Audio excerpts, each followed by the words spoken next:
Okay, a very good evening to all of you. So, we are having a second session on just practice of constructive response questions for the August 2026 examinations. Last class, as in Sunday, there was a short session in which अपने fixed income का एक constructive response किए थे, correct? Last Sunday. Today, we are going to do, I think, two more constructive response questions.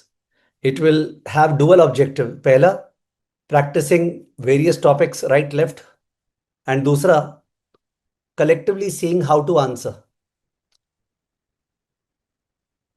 कभी कभी ऐसा होता है कि the question under consideration is such that last class when we were discussing justify, तो institute से clarification लिया था कि जस्टिफाई में अगर तीन ऑप्शंस है तो एक ही ऑप्शन को एक्सप्लेन करना है या बाकी दोनों ऑप्शंस को भी किल करना पड़ेगा. तो इंस्टीट्यूट ने बोला था you just have to justify the option you have selected.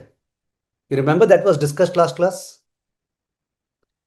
जो जस्टिफाई कमांड वर्ड है वो जस्टिफाई कमांड वर्ड में the institute has made that if there are three asset allocation A, B, C and we chose A, we have to explain why A. We don't have to explain why B and C. But sometimes the question may be such that I think you will feel internally कि यार B और C के बारे में थोड़ा सा लिख देना चाहिए. मेरे को ऐसा लगा when I'm doing today's item set with you. ठीक है. कुणाल केडिया, संदीप नारंग, विकास कुमार सिंह, सिद्धांत जैन, देवांग अरोड़ा, शिवेक बंसल, कृष्णा, सिद्धांत जैन, लक्ष्य. ओके, जिन लोग का कमेंट्स है मैं उनका देख के कमेंट कर रहा हूँ. We are standing towards the end of June, July and August. So obviously from a level 3 perspective a lot of time is left. अगर किसी का बहुत बुरा सिचुएशन है, बहुत सारे टॉपिक्स बाकी हैं या जो किए थे वो याद नहीं है, तो भी 100% चांस है पास होने का. by understanding one simple fact कि level 3 is nothing new, it is just level 1 level 2 repackaged together at least 60% of the portion. 30-40% is new stuff, so you don't need to take attention. Start fresh, start solving constructive response and item sets and your mind will start running. Okay, you can't too much think about ये बाकी है वो बाकी है. Let's get into the groove. Okay, having said that, let's enter into the discussion. Just one second. Okay, so I'm sharing the screen with you. Yeah, the screen is there. Let us now start. So here is the question. Grace Chen, CFA, is the Chief Investment Officer, CIO of Harmony Education Trust, a mid-sized Canadian charitable foundation that funds music, education and arts in school programs. कभी मैं सोचता हूँ informally होता क्या इनमें. जो लोग 75-80 years old है यूएस वगैरह में, generally given the family setup over there, relationships are weak with their own family members and they do not feel so much attachment. So therefore, we always come across such situations jahan pe they want to donate something to charity. And a number of people of those type bunched together, you form a trust. And this trust is going to fund music, education and arts in schools program. It only happens when per capita income goes high and whatever. तो ये एक foundations का item set है. Investment profile, let's have a look. Canadian dollar 650 million, not a big amount. Spending rule 3.75% of trailing 12 quarter average market value. ये जो 12 quarter average market value लेने से smoothing हो जाता है. The fluctuation from period to period is less. We like it. Approved asset classes, global equity and investment grade bonds. These are the two approved asset classes. No alternate investment. Surprising because foundations, endowments, they have long-term life, perpetual life. So accordingly, they are the ones that should be able to absorb illiquidity and alternate investment should be gone for. Anyways, at a recent meeting, several trustees strongly advocated for initiating allocations to higher return assets. आ गया ना कि लगता है पैसा लगाना पड़ेगा alternate में, citing the low yield environment as justification. even if it requires accepting lower liquidity and longer lockup periods. So they are ready to accept the lack of liquidity long time horizon, and they should. They made it clear that capital growth is their primary objective. Capital growth is their primary objective, taking precedence over income generation and diversification. Capital growth is their primary objective, taking precedence over income generation and diversification. Usually foundations endowments इतने aggressive होते नहीं हैं, but यहाँ पे दिया हुआ है तो दिया हुआ है. Initial opportunity set. Chen and the alternate portfolio manager Vega prepares a short list of ideas. Private equity, private credit, hedge fund. Private equity, private credit, hedge fund. Private equity is the growth capital and अपना mandate growth ही था, capital growth. Private credit is direct lending fund. You are supposed to feel it. Hedge fund is short biased strategy, short biased beta. You are supposed to feel it. तो जो आपको feel करना है वो आपने तीनों में फील कर लिया होगा. Private equity, private credit, hedge fund. Okay, these are the three within the alternate investment asset class that they are thinking about. Chen reminds Vega that secondary market purchase of private equity fund interests may also fit the mandate and requests a brief on their merits. Secondary market purchase of private equity fund interests. ये point clear है क्या किसी को? Secondary market purchase of private equity fund interest. If somebody would like to speak about it, you can raise your hands. If somebody would like to speak about it, you can raise your hands. I will unmute you. Secondary market purchase of private equity fund interests.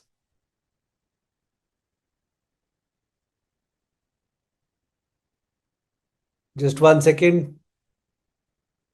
If somebody wants to explain the same. Yes, somebody has raised hands. Sandeep Narang, Kunal Kedia. Sandeep Narang, allowed to talk. Yes, Sandeep, please share. Good evening, sir. Good evening. Tell me. Yeah. So secondaries are like in private market. When a new fund is issued, there are investors. Now, this investment duration is pretty large, like 10, 15 years. And during that period, there are some investors who want to exit. So through the fund manager, they get that opportunity to take so new investors can come in.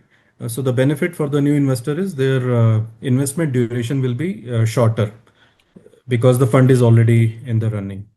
Correct. So basically बहुत ही simple भाषा में, जिस तरह IPO market होता है जहां पे अपने शेयर्स बाई करते हैं प्राइमरी मार्केट, उसके बाद स्टॉक एक्सचेंज में उसको सेल कर सकते हैं, तो दैट वे यहाँ पे स्टॉक एक्सचेंज तो है नहीं. So basically there is a secondary market for LPs interest जो लिमिटेड पार्टनर्स हैं, and they can sell it to somebody. And from an Indian context we may feel at individual level कि 2 करोड़ 4 करोड़ का बात हो रहा है, but you know these funds are how much big. There could be a particular BlackRock का private equity fund जिसमें a particular investor might have invested whatever 100 million, and उसका interest after 3-4 years somebody else is buying. Okay, secondaries. और एक example दूंगा secondaries का, practical है, maybe I am diverting but I should. ये जो there's a particular fund by the name of Ironclad Venture Fund. Ironclad Venture Fund. ठीक है, आप एक बार खोजिएगा इसका. It's a fund set up by Krishna किल्ला, one of our alumni around 6 months ago. I'm an investor in the fund. And this fund does what? ये जो बड़े बड़े प्राइवेट इक्विटी फंड्स हैं ना, वो बड़े बड़े प्राइवेट इक्विटी फंड्स तो बहुत ज़्यादा रिसर्च करते हैं, कंसल्टेंट्स को अपॉइंट करते हैं before actually putting money okay in venture startups. And this iron clad venture fund does what? वो जो ईसॉप्स वगैरह उन स्टार्टअप्स में इशू होता है ना, ईसॉप्स, तो when the ESOPs get vested, ठीक है, that time they provide liquidity to the existing senior executives by buying those ESOPs का वेस्टेड शेयर्स. तो they take an entry into those portfolio companies which are there in private equity. So that is also type of a secondary market, but at a more nuanced level. And they try to be more selective कि भाई BlackRock ने Blackstone में तो इतने इतने portfolio companies में लगाया होगा, हमें ये कंपनी ठीक लग रही है और इसमें ये बंदा ईसॉप होल्ड कर रहा है और इसका अपने स्टेक ले लेते हैं. Okay, so that is also a type of secondaries, but I think it's not written in the text, but it's happening in the marketplace. ठीक है, otherwise what you said is 100% correct. I think सबको clear है. I'm looking at the chat. Kunal तुमको वापस से मौका मिल जाएगा because Sandeep has answered it perfectly. Sandeep, you can mute yourself. So everybody has understood ये secondary वाला चीज. Let me go back to the question. Yes. So ये लोग तीन में से एक कैटेगरी में लगता है इन्वेस्ट करना चाह रहे हैं, private equity, private credit, hedge fund. And at the same time, they are thinking about not investing at the NFO stage, but investing post NFO, 3-4 साल बाद, 5 साल बाद, through a secondary market purchase of limited partners interest. The board later authorizes up to Canadian dollar 90 million of primary private equity commitments. Okay, they don't recommend secondary. The board authorizes 90 million of primary private equity commitments over the next 2 years. Chen asks Vega to shortlist the most appropriate PE fund amongst many. तो इन तीनों में से कौन सा बोल रहा है? हाँ ठीक है, shortlist among the PE fund. ठीक है. Vega conducts his due diligence and presents 3 managers in exhibit A. तो अल्फा बीटा गामा इनका 5 ईयर आईआरआर दिया हुआ है. You know the biggest drawback of IRR, just for revision purpose, कि IRR is like MWROR gives वाला, and it is extremely affected by the magnitude and timing of cash flows. कब पैसा आया कब गया उसके ऊपर बहुत ज्यादा डिपेंडेंट होता है this IRR. Therefore, it is heavily criticized as a measure. And therefore, level 2 में we also had TVPI, okay, total value to paid in capital, DPI, ये सब होता था. ठीक है. So based on the past IRR तो gamma best लग रहा है, अल्फा का कम था सबसे, बीटा का बीच में था. ठीक है ना. Vega reports that managers alpha and beta employ fundamental discretionary strategies. So I continue. Vega reports that alpha and beta employ fundamental discretionary strategies. Very, very important. Fundamental discretionary strategies, equity portfolio management में, which means a particular person out of y'all who may be doing, जो कि companies को या तो bottom up mostly या फिर top down select करता है और कंपनीज के अंदर एक्सक्रूशिएटिंग डिटेल्स में they carry out a detailed analysis. Like suppose if you talk about growth investing, मैं थोड़ा डाइवर्ट कर रहा हूँ बट हेल्प करेगा. So if you look at Trent, तो ट्रेंट जो है जब 1000 पे था, 1000 पे, तो I think it was trading at a multiple of around 50 times. Okay, I'm talking about the retail Trent Tata Group. So it was trading at a multiple of 50 times, and uh, it was obviously growing at a massive rate, around 60%. Stores expansion and all was happening. Trent went up from 1000 to 6000 and then has come down to roughly 4000 levels. So the point is that when you picked up Trent at such a high P ratio, you are doing growth investing. आप एक high P multiple के stock को खरीद रहे हो because you are assuming that earnings compound होता रहेगा कुछ टाइम तक एंड डी रेटिंग नहीं होगा. The P multiple will not crash. Okay, that's the growth investing part, एक फंडामेंटल कॉल आपका. On the other hand, if you compare Kaynes at the same time, Kaynes technology, Kaynes जो है उसका भी दाम करीब 1000 ही था मेरे ख्याल से, और अभी उसका दाम 600 हो गया because at that time it was trading at a P multiple of 1000 and then there was no growth का visibility. It was growing at a splendid rate. But Kaynes का बिजनेस जो है B2B बिजनेस है, it is dependent upon capital. उसको capital बार बार चाहिए, leveraged भी हो गया है और बार बार वो QIP लाके कैपिटल रेज करता रहता है. ठीक है, that was capital dependency. Trent, on the other hand, doesn't have capital dependency. It is creating cash flows for the purpose of its own growth. So as a fund manager, when you talk about, say, I am a growth investor, so fundamentally, what do you check?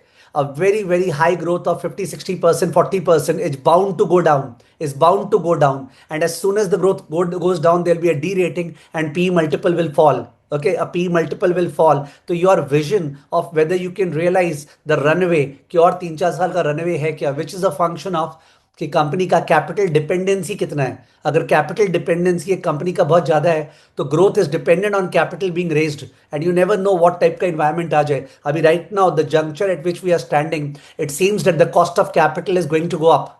cost of capital is going to go up, मैं अभी बात कर रहा हूँ capital market expectations का, and if cost of capital is going to go up, those companies which are dependent, and why do I say cost of capital will go up? Because all the hyperscalers, okay, all the hyperscalers, the mega 7 9 जो ही बोल लो, they were the ones who were going for buyback and distributing cash, okay, billions, but now they are the ones who are making capex into chips and all those things, तो in that into the data centers, तो उनको इतना पैसा चाहिए, वो पैसा उठा रहे हैं. तो when a SpaceX comes out in IPO, what do you think Anthropic and OpenAI, when they are watching SpaceX इतना सक्सेसफुल IPO कर रहा है, वो लोग दुखी होते हैं, खुशी होते हैं, बहुत खुशी होते हैं, बिकॉज बोल रहे हैं हमारा भी बारी आने वाला है, हम लोग भी पैसा उठाएंगे. तो इस तरह से पैसा स्क्वीज हो रहा है मार्केट से, and that is going to cause a lot of hiking of cost of capital, cost of equity, cost of debt, and companies which are growth oriented but which are dependent on capital raising, they will find that their growth may not sustain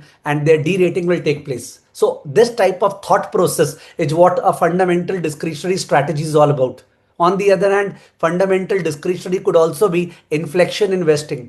Inflection investing हो गया जहां पे एक value company है, बहुत ही cheap दाम पे मिल रहा है, may be the P ratio is rock bottom level, ठीक है, but that value company, according to your deep analysis, meeting the management, okay, and understanding differentials, you believe that it's an inflection point and it's going to shoot up because of some structural management change, okay, because of some management change, because of some other thing happening.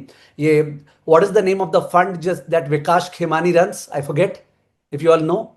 ये विकास खेमानी, या that's his name, carnelian या क्या तो fund है ना विकास खेमानी का, if you are tracking Carnelian fund, या तो कार्नेलियन फंड में एक शिफ्ट फंड है, there is a shift fund and there is a compounder.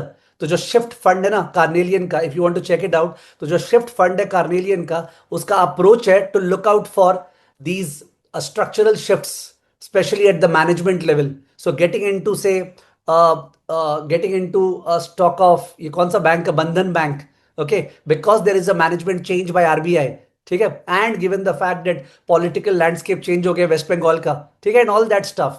When I speak about stocks, my purpose of speaking about stocks is only and only from the point of view of communicating what we are discussing. I am not speaking about stocks from the point of view of recommendation. It should be 100% clear. मैं कोई recommendation नहीं दे रहा हूं, ठीक है, मैं आपको throw कर रहा हूं डिस्कशंस, जिससे आपको मौका मिले कि सर इनके बारे में बोले थे, चल यार थोड़ा सा रिसर्च कर ले, ठीक है. तो बिकॉज दिस वर्ड जो आया है fundamental discretionary strategy, this is your life. Unless and until you are going to be a quant fund manager, आप में से कोई quant fund manager systematic investing करेगा तो अलग बात है, otherwise most of you are going to be fundamental discretionary managers. So growth investing, value investing, not the way in which books पे लिखा हुआ है कि low PB ratio, low P ratio, high dividend yield, value stock अपने learn कर लेते हैं, that's the way market doesn't run, okay. Very very difficult, okay, to earn high returns if just an academic perspective remains in the market. ठीक है ना. Hope I am not wasting time. Devansh Modi, Smith Jain, Aditya, हेत Patel, hope I am not wasting time. मैं थोड़ा time लगा रहा हूं, discuss कर रहा हूं, बिकॉज इसके कारण मैं अलग अलग टॉपिक्स में जा पा रहा हूं. I am able to get in to equity, I am able to get in to other thing, ठीक है. So really sorry if somebody is feeling that, but you will have to be just open and hungry for the purpose of such discussions. ठीक है. So Vega reports that managers alpha and beta employ fundamental discretionary strategies, whereas manager gamma relies on a quantitative approach. Manager gamma का systematic approach है, ठीक है, systematic approach है, quantitative approach है investing का manager gamma का, ठीक है. आपको सोच रहा उसका मतलब क्या है.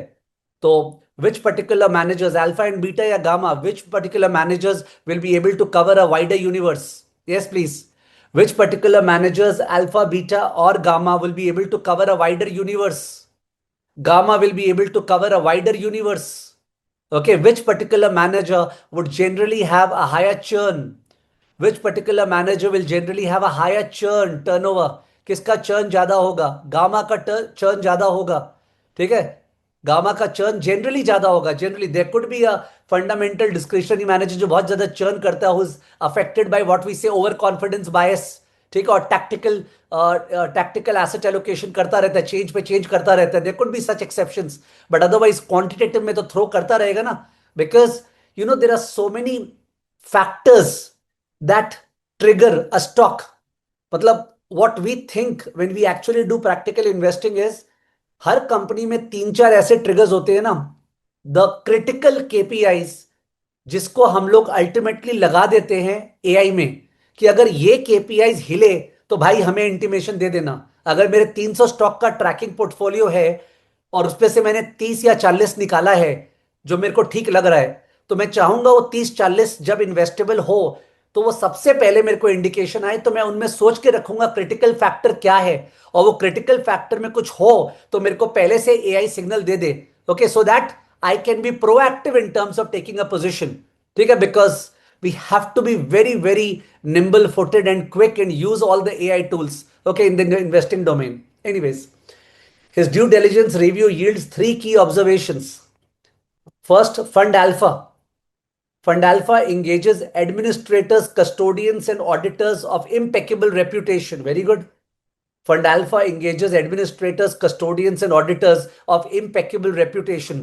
जैसे कंपनीज में अपने कॉर्पोरेट गवर्नेंस बोलते हैं ना, वैसे if you think about investment manager selection में a sort of governance, this reflects high governance.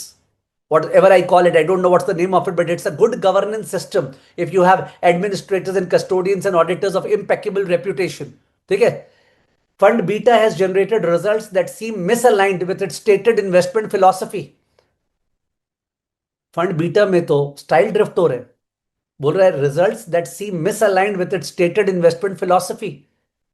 तो वो बोला कुछ और था, but when you carried out return based style analysis या होल्डिंग बेस्ड स्टाइल एनालिसिस, याद होगा रिटर्न बेस्ड आरबीएसए था, होल्डिंग बेस्ड एनालिसिस था।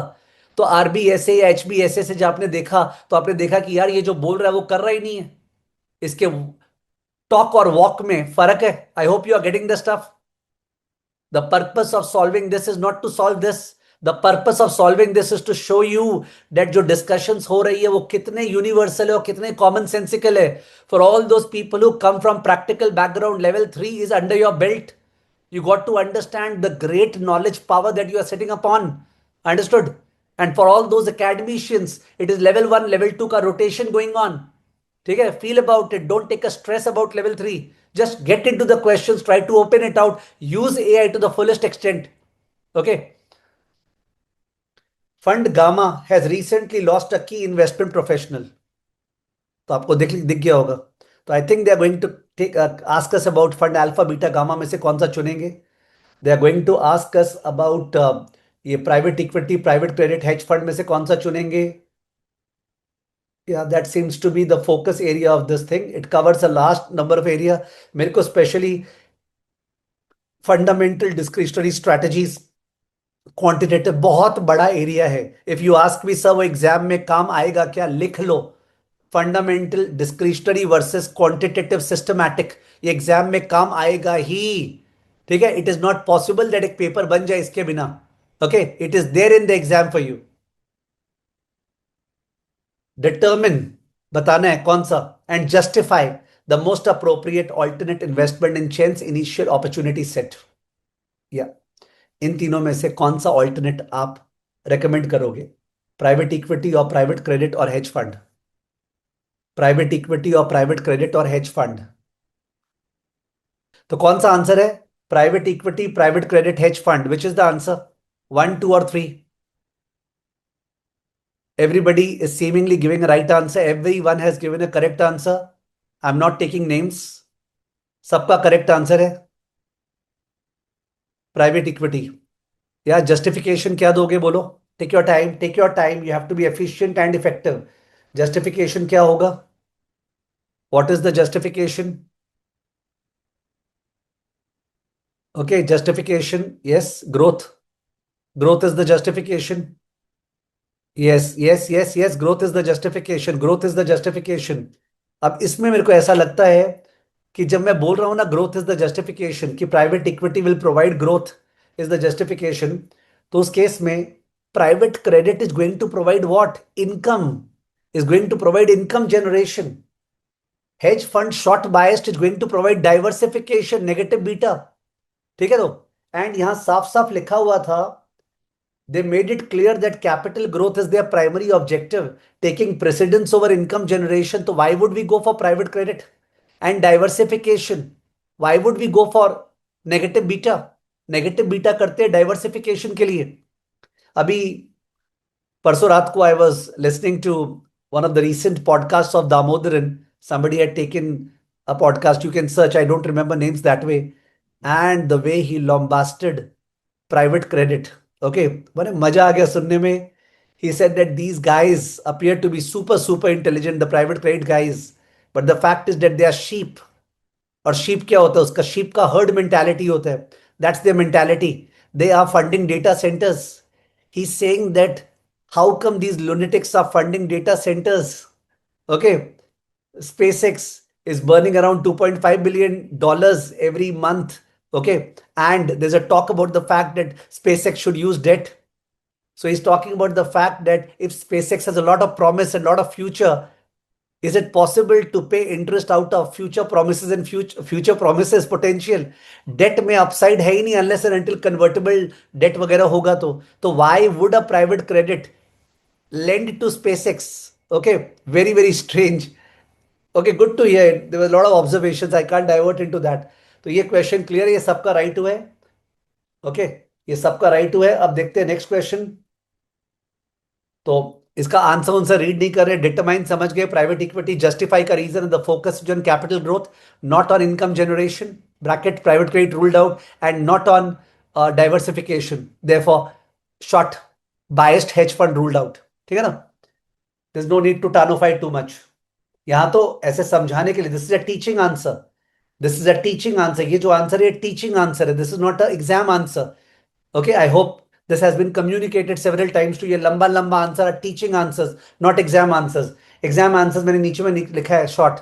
ऑफ कोर्स इससे ही बेटर हो सकता है, इससे भी बेटर हो सकता है. ठीक है, इट्स नॉट दैट ये आइडियल है. ठीक है. Question 2. Justify why a secondary market investment in private equity may be preferred over primary market investment in private equity. Why secondary market investment in private equity may be preferred over primary market investment in private equity? Yes, please craft your answer. Craft your answer. Bhushan ने बोला low investment horizon, better placed on the J curve. Devang ने बोला available at cheap prices. I won't accept that Kunal, उसका marks नहीं मिलेगा. Less J curve effect is the main crux. Okay, अपने J curve effect पढ़ते थे कि सब ये प्राइवेट इक्विटी में जे कर्व इफेक्ट है. तो जे का इफेक्ट तो तब होगा ना अगर आप यहां घुसे तो. But they are trying to enter somewhere later, maybe over here, maybe over here, whatever, maybe over here. तो जो भी है जे कर्व छोटा हो जाएगा ना यहां पे भी एंटर किए तो. ठीक है, आपने 3-4 साल बाद एंटर कर रहे हैं तो वो जो जे कर्व इफेक्ट है थोड़ा छोटा हो जाता है. ओके, आई वुड नॉट से short time horizon, shorter, relatively shorter. ठीक है, जो डिग्री ऑफ टेंस होता है वो तो यूज करो. Okay, relatively shorter as compared to primary, therefore lesser of the J curve pain. Okay, lesser J curve pain. In whatever language you can just mention the same, he will read the same. Believe me, you don't have to be very much concerned about the exact sophistication of the language. ठीक है. तो श्वेता बोल रही है also liquidity sir. I don't know Shweta कि what empirical evidence is there about the fact that अगर कोई LP यहाँ पे लेता है तो उसका illiquid होता है और यहाँ पे लेता है तो बाद में लिक्विड होता है. मैंने I don't know about that. ठीक है, one has to research that if it is true or not. Straight away thing is that you have a shorter time horizon, a lesser J curve impact. Okay, that's the benefit of secondary market private equity investing versus primary investing. The third one. Determine which manager, alpha, beta, or gamma, should Chen most likely choose based on Exhibit A and Vega's observations. Justify the same. Determine which manager, alpha, beta, or gamma, should Chen most likely choose based on Exhibit A and Vega's observations. Yeah, कौन सा चुनना है? कौन सा manager? कौन सा manager? Okay, everybody is saying alpha. Alpha movie आने वाला है उस कारण से तो alpha नहीं बोल रहे ना. Everybody is saying alpha. Alpha is a wrong answer. Alpha is a wrong answer. हो सकता है ज्यादा टाइम नहीं मिला हो. देख लो तीनों का रिटर्न्स देख लो. सर अल्फा का रिटर्न्स कम है. बट सर वो तो पास्ट रिटर्न्स है, अपने तो फ्यूचर का बात कर रहे हैं. ठीक है, एक पॉइंट है. बट गामा का रिटर्न ज्यादा है, बीटा का बीच में है. यहां पे ये लिखा हुआ था, take your time, alpha wrong answer है, अल्फा रॉन्ग आंसर। विकास बोल रहा है सर गामा में की परसेंट रिस्क है, विकास बोल रहा है गामा में की परसेंट रिस्क है, कोई भी पर्सन कैच नहीं कर पा रहा। चलो आंसर गामा है, वाई, आंसर बता रहा हूं गामा है, why, answer is gamma, Y.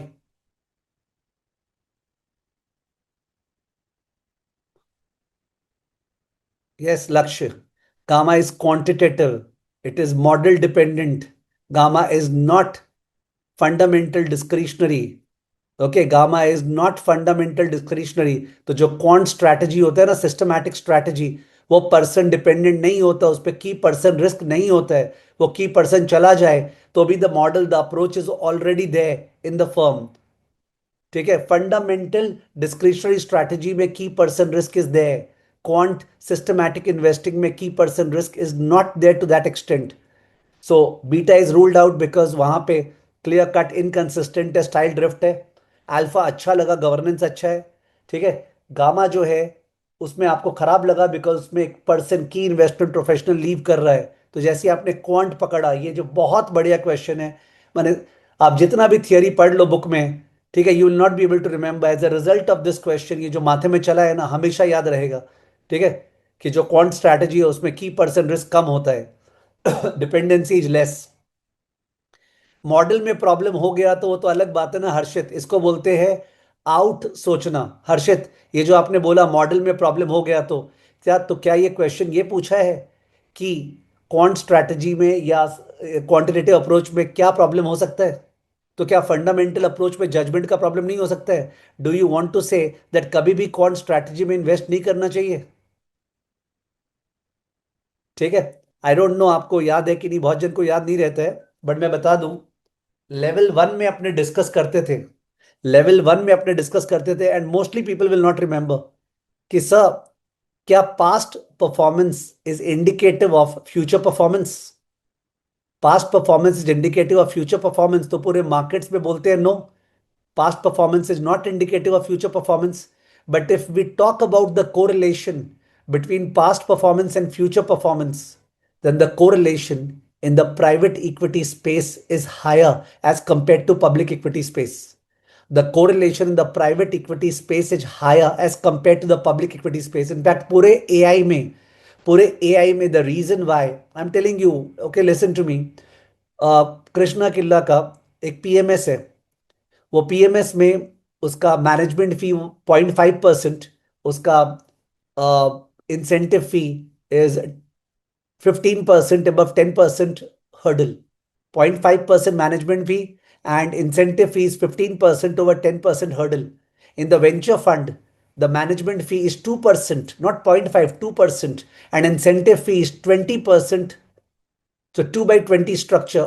क्यों ऐसा होता है? As soon as we come to the alternate investment space, कि the fees really go up. Okay, the fees really go up because इस space में we can see repeatability of performance more as compared to the private equity space. Manager dependency is more in the case of private equity space, पूरा alternate investment space. तो past returns को इज्जत दिया जाता है, मैं नहीं बोल रहा हूं ये गारंटीड है, पर पास्ट रिटर्न्स को दिया जाता है इज्जत, और तभी तो रिपीटेबिलिटी ये सब की बात आ रही है। ठीक है, past returns are given respect. So when you say gamma is the answer, gamma is the answer because the last 5 years returns, okay, are the highest, and gamma follows a quant strategy. So even if a particular key person is left, okay, it doesn't matter, we do not have, okay, the risk of redundancy as a result of key person leaving. Alpha has the least return, okay, it has good governance, that's fine, but it has the least return out of the three, therefore it's ruled out, and beta is obviously ruled out, you know the reasons why. तो very very good question, okay, आपके काम आएगा ये। तो मैं बोलूंगा first वाला question बढ़िया नहीं था, प्राइवेट इक्विटी प्राइवेट क्रेडिट वाला इजी क्वेश्चन था, ये वाला बढ़िया क्वेश्चन है सीरियसली। इट कवर्स इक्विटी, जो आपने इक्विटी पोर्टफोलियो मैनेजमेंट में किया, it also covers this part, it covers style drift, it covers investment manager selection, the feelings of all these portions. Now, the second question that we are going to do, the next constructive response item set that we are going to do is very easy, and I'm really sorry for the same. It is at the request और message of a student who said that's a asset allocation जो आपने पढ़ाया, वो asset allocation में आपने book के examples करा दिए बट चैप्टर एंड के क्वेश्चंस नहीं किए।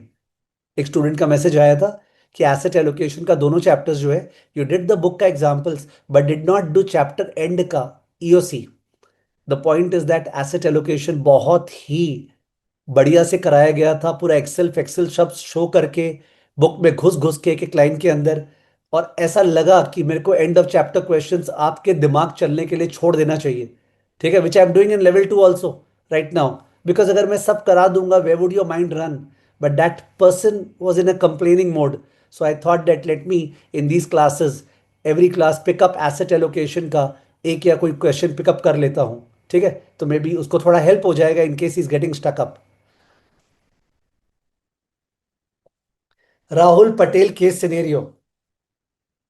Rahul Patel is a senior wealth advisor at DCB Managers, a boutique wealth management firm that provides customized wealth management and advisory services for high net worth clients. If you ask me, sir, कौन सा space है, investment banking और sell side brokerage और wealth management और by side, कौन सा space है जिसपे सबसे जोर से हायरिंग चल रहा है फाइनेंस वर्टिकल में? The answer is wealth management space में। And that does not mean that you will limit the fact that आपने प्राइवेट वेल्थ मैनेजमेंट पाथवे नहीं लिया। वो पाथवे पे वो डिपेंडेंट नहीं है। ठीक है, वो आपके उस स्किल पे डिपेंडेंट है कि you are believing yourself to be a technically financially sound person and you have the confidence to talk to people। ठीक है, confidence to approach people, wonderful पैसा। ठीक है, ऑफकोर्स एक जेस्टेशन पीरियड होता है 1-2 साल का, बट जोर का पैसा वेल्थ मैनेजमेंट में है। It just moves up the ladder very fast, wealth management space. ठीक है, buy side is of course most lucrative but space is not there at all. बहुत बहुत बहुत बहुत बहुत डिफिकल्ट है। सेल साइड में एंट्री पॉसिबल है। ठीक है, इन्वेस्टमेंट बैंकिंग में उससे ज़्यादा डिफिकल्ट है, बाई साइड में बहुत ज़्यादा डिफिकल्ट है, वेल्थ मैनेजमेंट में सबसे ज़्यादा कारपेट ट्रीटमेंट है, खासकर सीएफएस का, because they are sitting with such great knowledge. ठीक है, if they have this confidence of talking to people they will rock. ठीक है ना। वो सेल्स सेल्स के नाम से अपने सेल्स वर्ड को बदनाम कर रखे आदित्य, बिलीव मी, सेल्स के नाम से सेल्स वर्ड को बदनाम कर रखे। when you go and sit for an interview, not a wealth management anything, you are selling yourself, believe me। when you come out with your own fund, आप 10 साल बाद अपना फंड लाओगे, you will have to go and meet investors, they will meet you, that's also selling। there is no place where you can hide। ठीक है, what is bad, आपको बैठा दिया फोन करने के लिए कोल्ड कॉल्स, तो वो आपसे नहीं करवाएगा। You are a CFA, you are going to be a CFA charter holder. तो प्लीज सेल्स को उस लेवल पे मत ले जाओ। There are people in Calcutta who are in wealth and who are earning more than 5 crores a year। I am telling you, more than 5 crores a year, and they don't have good finance background। people with finance background can rock। anyway, sorry for diversion। Rahul Patel is a senior wealth advisor at DCB Managers, a boutique wealth management firm that provides customized wealth management and advisory services for high net worth clients। Patel is meeting two new clients to advise them regarding their portfolio। ठीक है, first, Patel meets Mullah, a 75-year-old retiree with a 15-year life expectancy and an investment portfolio worth $3.5 million। ठीक है, Muller and Patel agreed to use a goal-based asset allocation approach and identify 3 goals। चलो, मेरा first question आप लोगों से, level 3 में asset allocation chapter में 6 behavioural बायस दिया हुआ है। there are 6 behavioral biases which are given in level 3 asset allocation chapter। one is availability bias, one is representative bias, one is mental accounting, one is framing bias, one is, मैं syllabus पे याद कर रहा हूं, I just saw it before the class. Status को बायस नहीं है यहाँ पे शिविक, मैं बात कर रहा हूं सिलेबस में कौन से बायस है। ठीक है, please listen to me. Total में क्या बोलते हैं, there are 6 biases which are given in this asset allocation chapter. कौन कौन सा बोला मैंने? One is representative bias, मैं सिलेबस के अनुसार बोल रहा हूं. The other is availability bias.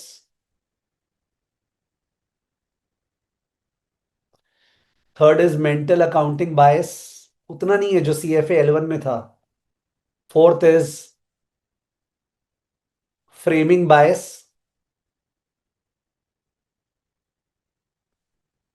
Fifth is illusion of control.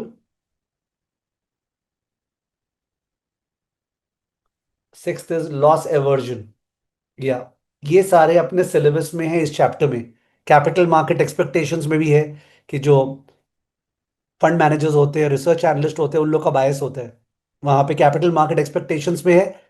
आप जब कैपिटल मार्केट एक्सपेक्टेशन फोरकास्ट करते हो ना, तो आपका बायस होता है. That's at the point of your research analyst. ये है at the point of view of our clients. These are the 6 biases which are given. Tell me, goal based investing को यूज करना falls under which bias? Goals based investing को use करना falls under which bias? ये बोल रहा ना, ये लोग गोल्स बेस्ड इन्वेस्टिंग यूज करेंगे. It is not optimal. Goals based investing, या it is mental accounting bias. Goal based investing is a mental accounting bias. एकदम सही बोला. तो whenever you remember mental accounting bias, it's goal based investing, जहां पे you are having 3 goals, G1, G2 and G3. You have to specify the amount of the goal, the time of the goal, and the probability of the goal. ये 3 चीज बताना पड़ेगा आपको. Amount, time and probability. And उसके help से we will have to choose that हर goal के लिए which is the best sub portfolio. तो sub portfolio 1, sub portfolio 2 and sub portfolio 3. If you combine these 3 portfolios, P1 plus P2 plus P3, because all this is fungible, overall is the portfolio optimum as per the modern portfolio theory? ये जो P1 plus P2 plus P3, is it optimal according to the modern portfolio theory? वो जो छतरी बनाते थे अपने, is it optimum? Answer is no, it is not optimum. ठीक है, but nothing can be done. Client को वही समझ में आता है. ठीक है. So the entire finance industry, wealth management industry has jhukofied and understood the fact that life is imperfect, people are imperfect. Okay. अपने को उनके लिए पोर्टफोलियो बनाना है तो उनको गोल वाइज समझाना पड़ेगा. The industry runs on the basis of GBI. ठीक है ना. एनीवेज, तो क्या लिखा हुआ है? Miller and Patel agrees to use a goal-based asset allocation approach and identify 3 goals. Goal 1, maintain Muller's lifestyle and current level of spending for the remainder of her life with a 95% required probability of success. Obviously, इसके साथ खेल नहीं सकते. इसके साथ खेला तो longevity risk हो जाएगा. याद आया? इसके साथ खेला तो लॉन्जिविटी रिस्क हो जाएगा. लॉन्जिविटी रिस्क मतलब ये मुलर जो है ना, वो थोड़ा ज्यादा जी लिया, 98 99 ईयर्स, और पैसा खाली हो गया उसका. Risk of outliving your assets. ठीक है, बहुत बहुत ज्यादा खतरनाक हो जाएगा. So accordingly nobody plays with this goal. Goal 2, leave $1.5 million to Muller's heirs after his death with a 75% required probability of success. So leaving for your heirs, उसमें 75% probability of success. So look at the love, the diminishing rate of love. People talk about it in a selfish. Yeah, everybody is at the end of the day. You'll have to talk about your survival, especially in those countries. तो 25% chance है कि अपने hairs के लिए कुछ छोड़ नहीं जा पाएंगे. बोले कोई बात नहीं है. Goal 3, leave $1 million to Mueller's preferred charity. वो जो फर्स्ट आइटम सेट था ना, ट्रस्ट, कि म्यूजिक एंड आर्ट सिखाएंगे अपने, उसके लिए फंड करना है. ठीक है, with 60% required probability of success. Patel uses an optimization process to generate the set of 4 sub-portfolio modules and annualized minimum expected return for a 15-year time horizon. तो आपको पता होगा गोल बेस्ड इन्वेस्टिंग में हम लोग हर प्रोबेबिलिटी के सामने, ये जो 95%, 75% और 60 के सामने, we choose the portfolio with the highest minimum return. Okay, कि भाई वो जो प्रोबेबिलिटी है उस प्रोबेबिलिटी पे हाईएस्ट मिनिमम रिटर्न कौन देता है? बिकॉज वो जो हाईएस्ट मिनिमम रिटर्न है उससे लोएस्ट फंडिंग कॉस्ट होगा, because you have to invest the present value of that amount. तो if you pull it at the highest rate, the funding cost is the lowest. Okay, funding cost is the lowest. ये पूरा जीबीआई का calculation वाला सम नहीं है. Patel uses an optimization process to generate the set of four sub portfolio modules and analyze. ठीक है, वो तो हो गया. Patel uses this data to identify the sub portfolio module that offers the lowest funding cost for each goal. तो 95% के सामने 95% के सामने द बेस्ट रिटर्न इज 4.5%. 75% के सामने द बेस्ट रिटर्न इज 4.6%. 60% के सामने the best return is 4.9%. So portfolio C is for goal 1, portfolio D is for goal 2, portfolio A is for goal 3. Okay, C D and A सबसे easy सम लगता है सारे students को. और जो लोग किए नहीं थे अभी तक, इस पुश के कारण गोल बेस्ड इन्वेस्टिंग तुरंत 5 मिनट में सल्टा सकते हैं क्लास के बाद कि चल यार इसको तो सल्टाते हैं. ठीक है. Next, Patel meets with Bill and Young, a middle aged couple with several children who are expected to start college in the next 2 to 3 years. तो ये दूसरा चालू हो गया. एक बार क्वेश्चन देख ले क्या पूछा है. Determine which sub-portfolio module would offer the lowest funding cost for Muller's goal 3. तो गोल 3 का तो मॉड्यूल ए था. Goal 3 was module A, 60% probability पे हाईएस्ट मिनिमम रिटर्न. ओके, 60% पे जस्टिफाई और रिस्पॉन्स वही बताना है. At 60% probability highest minimum return. ठीक है. और कोई क्वेश्चन है क्या? इसका देख लेता हूं. डिस्कस टू कंस्ट्रेंट्स, नहीं, दैट यांग्स यांग्स पे आए नहीं अपने. Next, Patel meets the Bill and Paula Yang couple, a middle-aged couple with several children, बताया नहीं कितना, who are expected to start college in the next 2 to 3 years. The Yangs wish to fully fund the cost of their children's college education, estimated to be 1,50,000 for each child. They are relatively new to investing, but have accumulated an investment portfolio worth $5 lakh, very small amount, primarily consisting of the stock of the company where Bill works. पहले हम लोग इसको बोलते थे endowment बायस, अभी तो will say illusion of control. खुद के कंपनी का स्टॉक होल्ड करके रखा है, सोच रहा है ये स्टॉक कैसे नीचे जा सकता है, इस कंपनी को तो मैं चलाता हूं, इस कंपनी में तो मैं मेहनत करता हूं. You understanding? Illusion of control smacks from over confidence. ठीक है. Primarily consisting of the stock of company where Bill works. The couple has shown an interest in reallocating a majority of their portfolio to private equity fund.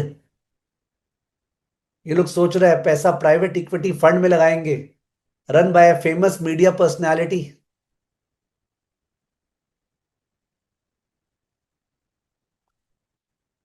तो एक तो मेरे को word याद आ रहा है हिंदी में, चला मुरारी हीरो बनने, या गंगू तेली will invest in private equity fund. Sorry for the informal language used, but it will communicate the stuff through. आपके पास केवल $5 लाख है और आप प्राइवेट इक्विटी फंड का सोच रहे हो. ठीक है. तो the minimum size may not be allowed for you to invest. उसके अलावा आपका 2-3 years का इन्वेस्टमेंट हॉराइजन है और आप प्राइवेट इक्विटी फंड का सोच रहे हो जिसमें 7-7, 8-8 साल लग जाएगा. ठीक है, जिसमें 7-7, 8-8 साल लग जाएगा. उसके अलावा लोगों को मीडिया पर्सनालिटी का भी डाउट हो रहा है. मैं तो उस पर कमेंट नहीं करूंगा, बिकॉज अगर वो मीडिया पर्सनालिटी है तो क्या हुआ, इसका मतलब डज इट मीन दैट उसमें इन्वेस्टमेंट क्वालिटीज नहीं है? If there is a famous media personality, does it mean that उसमें इन्वेस्टमेंट का क्वालिटी नहीं है? Is it a guarantee that जो भी फेमस मीडिया पर्सनालिटी है उस पर इन्वेस्टमेंट का क्वालिटी नहीं है? इज इट नेसेसरी दैट जो CFA TFA किया है उसी में है, या जो स्टैनफोर्ड और हार्वर्ड से फाइनेंस पढ़ा उसी में? एकदम भी नहीं. ठीक है. तो investing is always considered to be so commonsensical that those who have seen more life, they are perhaps the best observers of what can happen, okay, over the long term. So I would not be jumping upon the fact that famous media personality, believe me, I won't. I would look at next 2 to 3 years private equity कहाँ fit कर रहे हैं. I would look at the औकाद. Number 1 औकाद, number 2 time. Tell me something, एक चीज आप लोग को समझ में आता है, जब किसी का शॉर्ट टाइम होराइजन होता है 2 to 3 years, तो does it fall under time horizon constraint और लिक्विडिटी कंस्ट्रेंट और बोथ? जब किसी का शॉर्ट टर्म होता है ना कि 2-3 साल, तो does it fall under time horizon और लिक्विडिटी और बोथ? जब किसी का शॉर्ट टर्म होराइजन होता है, does it fall under time horizon और लिक्विडिटी और बोथ? आंसर 90% लोगों का करेक्ट ही है। The answer is both. It is time horizon and liquidity both. The point is that क्यों बोथ? क्यों बोथ? ठीक है, समझते हैं, सुनना please. Suppose bill and Yong ने, सुनना प्लीज, बिल एंड योंग ने एक highly liquid publicly traded large cap stock में इन्वेस्ट किया। बिल एंड योंग ने एक हाईली लिक्विड या highly liquid publicly traded large cap stocks का पोर्टफोलियो बनाया।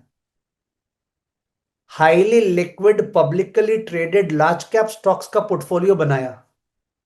तो आपको मानना पड़ेगा लिक्विडिटी को संभाल लिया कि नहीं? लिक्विडिटी कंस्ट्रेंट था कि 2 साल बाद पैसा चाहिएगा। तो क्या उन्होंने लिक्विडिटी को संभाल लिया है कि नहीं संभाला है? I am asking you.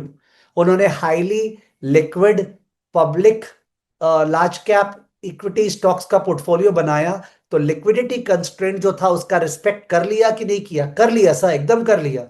Because वो लोग जब बेचना चाहेगा बेच पाएगा, जब बेचना चाहेगा बेच पाएगा। प्राइवेट इक्विटी में बेच नहीं पाएगा, निकल नहीं पाएगा। There are lock in periods, ठीक है, बट उस पर निकल पाएगा। क्या वो लोग टाइम होराइजन को संभाल लिया? क्या वो लोग टाइम होराइजन कंस्ट्रेंट को संभाल लिया? 2 साल का टाइम होराइजन था, क्या वो लोग टाइम होराइजन को संभाल लिया? लिक्विडिटी को संभाल लिया है, क्या वो लोग टाइम होराइजन को संभाल लिया? ज्यादातर आंसर है नो। ज्यादातर आंसर है no, and no is the correct answer. Time horizon को नहीं संभाला बिकॉज आप लोग डीपली नहीं सोच रहे हो, खोल के नहीं सोच रहे हो। टाइम होराइजन रिस्क का मतलब क्या होता है? When you invest in equity stocks, it may take time for it to recover. It may take time for it to recover. अगर मैं एक क्लोज्ड एंडेड फंड सेटअप कर रहा हूं, I am setting up a closed ended fund, ठीक है, private placement memorandum is to be filed with SEBI, I think जुलाई में फाइल हो जाएगा, जनवरी से फंड स्टार्ट होगा। तो there is a closed ended fund I am setting, 5 साल का फंड है वो, क्लोज्ड एंडेड AIF कैट 3, ठीक है, वो 5 साल का फंड है। अब जाहिर है वो 5 साल का क्लोज्ड एंडेड फंड है, तो जिन इन्वेस्टर से मैं पैसा ले रहा हूं, the reason for me making it closed ended is that I don't want them to be impetuous in terms of leaving. I want their alignment with my investment strategy. I want there alignment with my investment strategy. Because मेरे को पता है कि मैं चाहे जितना भी बढ़िया से सोच के स्टॉक बाई कर लूं, चाहे मैं जितना भी ब्रेन लगा दूं in the world, ultimately the stock can go down because of systematic or unsystematic factors. Okay, and if I have chosen correctly, okay, my portfolio of 15-17 stocks, I will get 4, 5, 6, 7 stocks which will really perform over the 5-year period. But I need the period, I need the time to be in my favor. It cannot happen over the short term. So time horizon constraint is mentioned to tell the portfolio manager कि यार इसका time horizon 1-2 साल ही है। तो तुम अगर ऐसा investment कर रहे हो जिसमें समय लग सकता है आने में, रिटर्न देने में, वो मत करो। ठीक है, बेच पाओगे 2 साल में, लिक्विडिटी संभाल लिया, पर वो तो डूब जाएगा ना। Are you getting my point? मेरा पॉइंट समझ में आ रहा है? मेरा पॉइंट समझ में आ रहा है क्या आपको? आई hope you got the point. ठीक है, तो अगर ये चीज संभालते हुए अगर यहां क्वेश्चन लिखता, they decided to invest in large cap liquid listed equity stocks, in that case also they have violated the time horizon constraint. They have violated.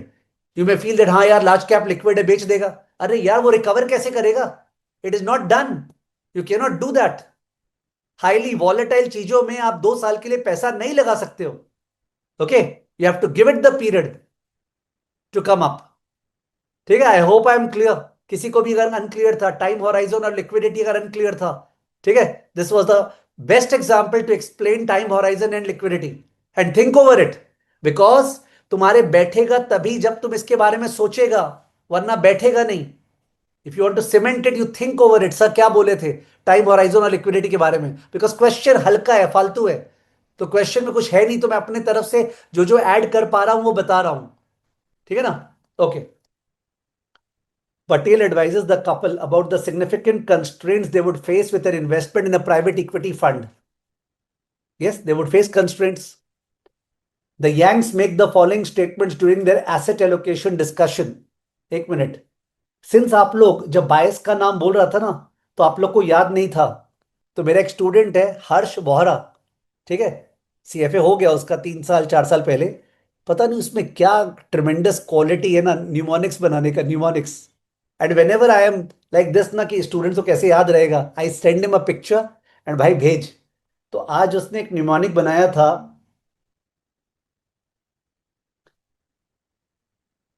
AI ML, और कौन सा वर्ड बच गया, एआई एमएल, आर बच गया ना, are और क्या बच गया,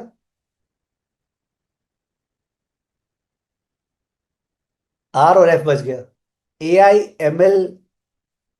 then he called it nicely. अब मैं क्या याद कर रहा हूँ, जब भी दिमाग जाता है ना क्या था, तो हमेशा दिमाग में लॉजिक बंद हो जाता है। ये अभी प्रूफ है मेरा बैठे बैठे, ठीक है, I am just checking on the phone. उसने क्या भेजा था, AI ML financial research, AI ML financial research, it's easy way of remembering, ठीक है, sorry, Kiddish hai, in case it suits. AIML financial research. These are the 6 biases in the asset allocation chapter. AIML financial research और financial research उसी से होना चाहिए। लक्ष्य बोल रहे it could be AIML is not risk free, of course लक्ष्य, okay. हर्ष बोहरा अकेला थोड़ी है। तो AIML फाइनेंशियल रिसर्च बढ़िया क्यों लग रहा है मेरे को, बिकॉज AIML के बिना कोई फाइनेंशियल रिसर्च कर रहा है आज के दिन, तो ठाकुर तू तो गियो, बट सर जो फंडामेंटल डिस्क्रिशनरी मैनेजर है वो भी बाई साइड में हायरिंग क्यों नहीं हो रहा है, इसके कारण, ठीक है। AIML को यूज करके फाइनेंशियल रिसर्च तो करना ही पड़ेगा, there is no way out, you have to use AI to augment. I would like to share something with you, because you may not get that video of Damodar and watch. What did he say?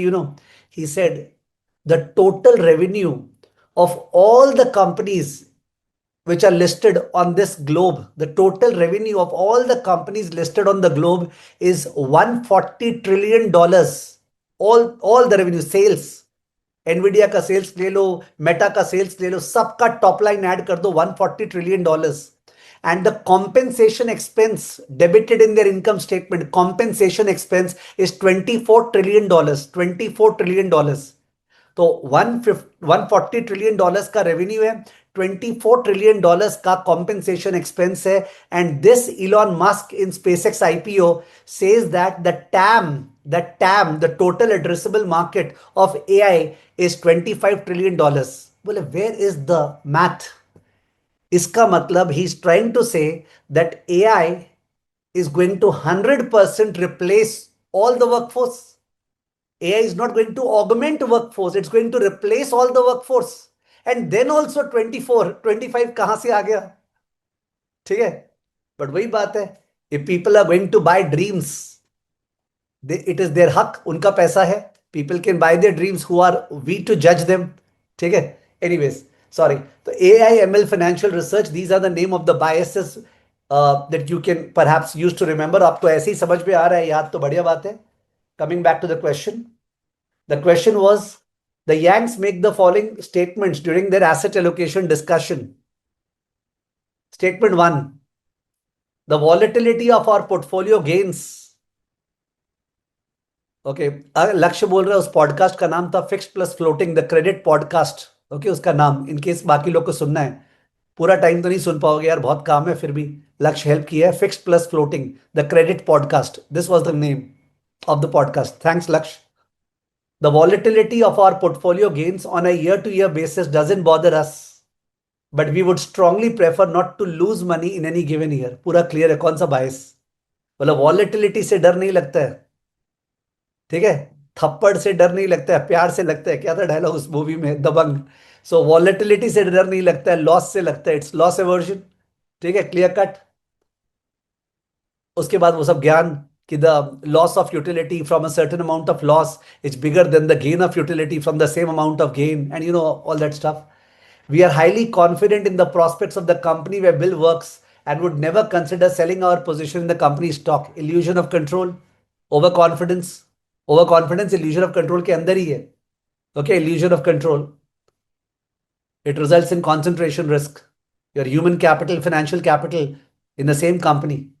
Statement 3, we don't usually follow international stocks, but have recently read in the newspaper that emerging market stocks have been constantly rising in value over the past few months. So we would like to invest in some emerging market stocks. Representative bias is recency bias. Representative bias is recency bias.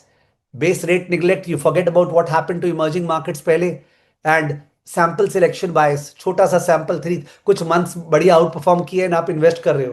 Representative bias, base rate neglect है. You are neglecting what happened in the past in the emerging markets. Okay, and you neglecting the smaller sample over 5-6 months they have outperformed, and you are neglecting that. So base rate neglect and sample size neglect, representative bias. जबकि availability बायस जो था वो था रिकॉलेबिलिटी बायस. जो availability बायस है उसको मैं समझता हूं रिकॉलेबिलिटी बायस. रिकॉल, ठीक है, कि होता है ना, कोई कोई चीज आपके एकदम मन में बैठ जाती है कि यार मैं 2008 का क्राइसिस कैसे भूलूंगा. बहुत जन जो अपने 50s में हैं, ओके, मेरे उम्र के, they can never forget about represent क्या बोलते हैं 2008 का फाइनेंशियल क्राइसिस. वी ऑलवेज, अरे ये तो वैसा लग रहा है. ठीक है. और भी जो पुराने हैं 60 वाले, how can we they forget the dot com bubble. So होता है ना, एक तो एक चीज मैंने वैसे स्टक कर जाती है वैसे. सो availability bias is the recallability bias, representative bias is the recency bias. ठीक है, nothing to be taught, you know about it. ऐसा नहीं biases आप लोग को नहीं पता है. So the questions are very simple. I told you I'm doing it just for because that person was in a complaining mode. You did not do any question from asset allocation end of chapter. ठीक है. I thought that when I did the chapter, you could easily pick up the EOC. Believe me, and nobody has ever said that. You are the first person who have said that जिनका message मेरे को मिला था. ठीक है. Two constraints that Yang would likely face regarding fund investment to which they want to replicate a majority of the portfolio. तो liquidity constraint and क्या बोलते हैं मनी कंस्ट्रेंट. मनी कंस्ट्रेंट को कैसे वर्ड देंगे कि we just have 5 lakh. Okay, we just have 5 lakh. या minimum investment ticket size. Correct. Determine which of the Yang's statements best exhibits representative bias. So that was, I think, statement number 3, जो emerging market stocks में. ठीक है. I have a meeting with some successful candidates of level 2 lined up at 8. What is the time now? 8:11. I'm running 11 minutes late. I think I was in a lot of josh today. ठीक है. So class last time से बढ़िया गई. You must have got some perspective. The purpose of these classes is to share the perspective, give you the josh, because you all are all working mostly. ठीक है. You all need some this thing for the purpose of uplifting yourself. ठीक है. See you next week again Sunday, and hope many of you are taking the graded mocks. ठीक है, and ready for the grand finale.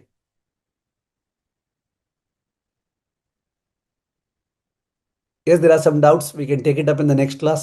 अभी तो मेरे को leave करना पड़ेगा. Thank you for joining. ठीक है.